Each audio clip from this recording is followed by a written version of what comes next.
Tale, okay, watch this video.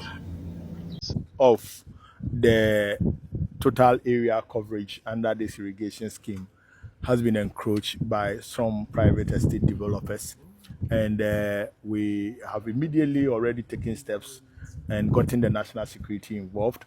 The Ghana Irrigation Development Authority have since mounted various signposts giving indication to those illegal occupants or illegal people who want to take over the land to stay away. So far, it's been secured, and there's no activity on the land. And we are hoping that as much as possible, the farmers cultivate that whole area as well.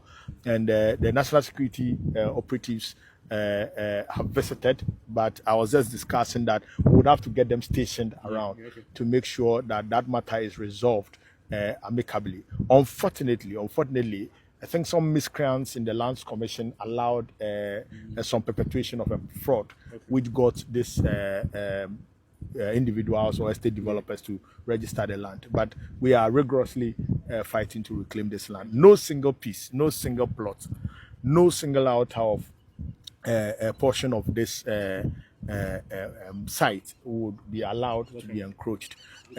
Just recently, I think in 2011, we had to fight very hard to reclaim about 50 hectares of this land from encroachers. And that is the initial site that we visited, where you saw the maize under irrigation. And so it is very important that we stay on course, particularly to save this site, because Greater Accra has been taken over by urbanization. That means that our food growing potential has completely been eliminated. So the sites that we have here, which are about 5 or 6 major sites in Greater Accra, must be protected, every single bit of it. And so government is putting measures in place to protect this land so that it will allow for urban agriculture to progress, to advance, to meet the food security needs of the country. You would see that most of the sites that we have visited is under irrigation, and the pumps are still working. They are irrigating maize and pepper and so on. The concern the farmers have expressed with us concerning tomato is that the varieties they are producing during this season, from December to April and May, those varieties do not do well because of the temperatures. They are not able to survive. So they are only able to survive during the rainy season.